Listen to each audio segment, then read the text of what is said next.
এদিকে জোট নিয়ে এখনো ধোঁয়াশা জিইয়ে রাখলেন হুমায়ুন কবির এবং তিনি বলছেন জোট প্রসঙ্গে যে জোট চূড়ান্ত নয়, তবে বিজেপির সঙ্গে আলোচনা নয়।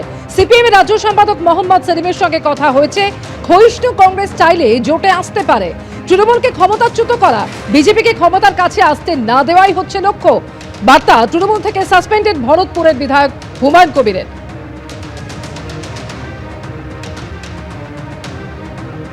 আমি একটি নতুন দল বাংলার মানুষের জন্য এনেছি এবং সেই দলের আমি চেয়ারম্যান। আমার যারা সহকর্মী আছে তাদের নিয়ে আমি আমার ইলেকশনের প্রস্তুতি পুরোদমে চালাচ্ছি। আমার মুর্শিদাবাদ জেলা সিপিএমের সঙ্গে জোট হবে সম্ভাবনা আছে, সেটা তো এই মুহূর্তে আপনাকে বলতে পারছি না, কিন্তু আপনারা শুনেছেন যে সেলিম সাহেবের সঙ্গে আমার এক দফায় আলোচনা হয়েছে, কিন্তু আরও একাধিকবার আলোচনা হয়েছে। সেটা আপনারা কেউ জানেন না, আমি জানি, সেলিম সাহেব জানে সেটা কোথায় হয়েছে, কিভাবে হয়েছে। সেটা আমি কংগ্রেসের সঙ্গে কথা বলবেন? প্রয়োজনে আমার কোনো আপত্তি নেই। কংগ্রেস যদি মনে করে যে আজকে তাদের বাংলার 49 বছর ধরে তাদের প্রাসঙ্গিকতা দিন দিন ক্ষয়িষ্ণু হয়েছে, তো সেটা যদি আবার বাংলার মানুষের কাছে তাদের গ্রহণযোগ্যতা, তাদের পার্টির যে মর্যাদা, বিজেপির সঙ্গে কথা হবে? বিজেপির সঙ্গে কোনো কথা হবে না। আমরা তো বিজেপি এবং তৃণমূলের বিরুদ্ধে এই মুহূর্তে আমাদের মূল লক্ষ্য, যে তৃণমূলকে ক্ষমতাচ্যুত করা, বিজেপিকে মেজরিটির ধারে কাছে না পৌঁছাতে। বাংলাকে বাঁচাতে গেলে কোনো ইগো থাকা উচিত নয় বলে বার্তা দিচ্ছেন নওশাদ সিদ্দিকী। বাংলাকে বাঁচাতে গেলে কোনো ইগো রাখা উচিত নয়। সেই জন্য আমরা ইগো ছেড়ে কোনো ধরনের প্রিভিয়াস রেকর্ড কি আছে, কার সাথে কি মতনৈক্য আছে, সবটা ভুলে আমরা ছুটে গিয়েছি আলিমুদ্দিন স্ট্রিটে। যে বাংলাকে বাঁচানোর স্বার্থে ঐক্যবদ্ধ একটা জোট হওয়া দরকার, যে জোট প্রকৃত অর্থেই বিজেপি এবং তৃণমূলের বিরুদ্ধে মাঠে ময়দানে নেমে লড়াই করবে। আমরা একাধিকবার কংগ্রেসকেও চিঠি করেছি, আলিমুদ্দিন স্ট্রিটে গিয়েছি, তাদের কাছে গ্রিন সিগন্যাল পেয়েছিলাম বলে।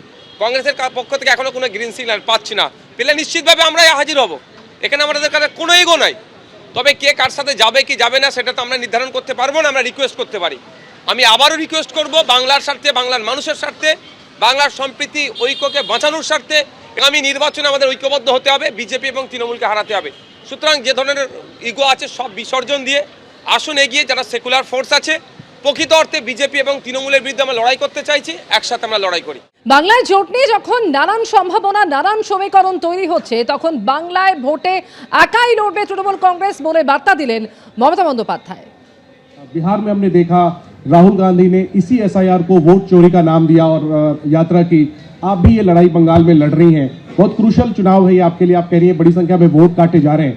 क्या हम ये देखेंगे कि आप और कांग्रेस से, चूंकि आपके आइडियोलॉजिकल करीबी भी रही हैं, हम एक इकट्ठा चुनाव में हम देखेंगे क्या टीएमसी और कांग्रेस का अलायंस, क्या ये पॉसिबल है या फिर इसकी कोई सिचुएशन इमर्ज नहीं करती? तृणमूल कांग्रेस अकेला ही लड़ते हैं बंगाल में। तृणमूल कांग्रेस के खिलाफ में हर पार्टी लड़ते हैं, लड़ने दीजिए, वो अपना तरीका है। বিধানসভায় আসন বদল করেনি তৃণমূল কংগ্রেস। পার্থ চট্টোপাধ্যায়কে হয়তো ভোটেও লড়াবে তৃণমূল কংগ্রেস বলে দাবি করছেন শুভেন্দু অধিকারী। অনুব্রত মণ্ডলের পদোন্নতি হয়েছে, পার্থ চট্টোপাধ্যায়ের পদোন্নতি ঘটলেও আশ্চর্য হব না। হুমায়ুন কবিরকে দিয়ে যেটা করা হচ্ছে সেটা তৃণমূল কংগ্রেস করাচ্ছে বলে অভিযোগ করেছেন বিরোধী দলনেতা। আর কি বললেন দেখব। আসন বদল তৃণমূল কংগ্রেস করেনি, তার কারণ হচ্ছে পার্থ চ্যাটার্জিকে তারা হয়তো ভোটেও লড়াবে, সে চ্যালেঞ্জ মাননীয় অমিত শাহজি করে গেছেন বেশ কিছু নাম ধরে। আমাদের কেষ্টমণ্ডলের ক্ষেত্রে আপনারা দেখেছেন তার প্রমোশন হয়েছে, পদোন্নতি হয়েছে, সিকিউরিটি বেড়েছে এবং এসআরডি এর মতো রাজ্য সরকারের মন্ত্রী পদমর্যাদা দপ্তরের দায়িত্ব তাকে দেওয়া হয়েছে, নির্বাচন লাগানো গাড়ি। অর্থাৎ এখানে যে যত এই ধরনের কাজ করবেন তাকে সসম্মানে মর্যাদা দেওয়া হবে। পার্থ চ্যাটার্জি নির্বাচনে লড়লেও আমরা আশ্চর্য হব না এবং পার্থ চ্যাটার্জির পদোন্নতি ঘটলেও আমরা আশ্চর্য হব না। হুমায়ুন কবিরের ক্ষেত্রে স্পষ্টভাবে আমরা প্রথম দিন থেকে বলে এসেছি যে হুমায়ুন কবিরকে দিয়ে যেটা করা হচ্ছে এটা তৃণমূল কংগ্রেস করাচ্ছে। মুসলিম সমাজে তাদের নিজস্ব কিছু দাবি বা কিছু প্রতিশ্রুতি যা ভঙ্গ করেছেন, মুসলিমদের ভোটে নির্বাচিত কার্যত জামাতিদের স্টাইলে সরকার চালানো মুখ্যমন্ত্রী, তাই অনেক ভোট ওনার কাছ থেকে সরছিল। সেই ভোটটা যাতে কোনো মেইনস্ট্রিম পলিটিক্যাল পার্টিতে না চলে যায়, বিশেষ করে বিজেপিতে না চলে যায়, সেই কারণে হুমায়ুন কবিরকে দিয়ে, বাবরের নাম দিয়ে, এটি ধর্মীয় প্রতিষ্ঠানের নামে ধর্মীয় জিগির তুলে অ্যান্টি তৃণমূল মুসলিম ভোটকে ধরে রাখতে চান। এবং তারপরে যদি 2-4-5টা সিট যেখানে তৃণমূল জিততো না, হুমায়ুন যেতে বা হুমায়ুনের লোকেরা যেতে, আর মমতা বন্দ্যোপাধ্যায় যদি কম পড়ে বিধানসভা ভোটের পরে, তখন কার্যত হুমায়ুনকে আবার সাথে নিয়ে নেওয়া যেতে পারে। অর্থাৎ হুমায়ুন কবিরের যে ইউপি না কি নাম, সেটা হচ্ছে তৃণমূলের কার্যত বিজেপি।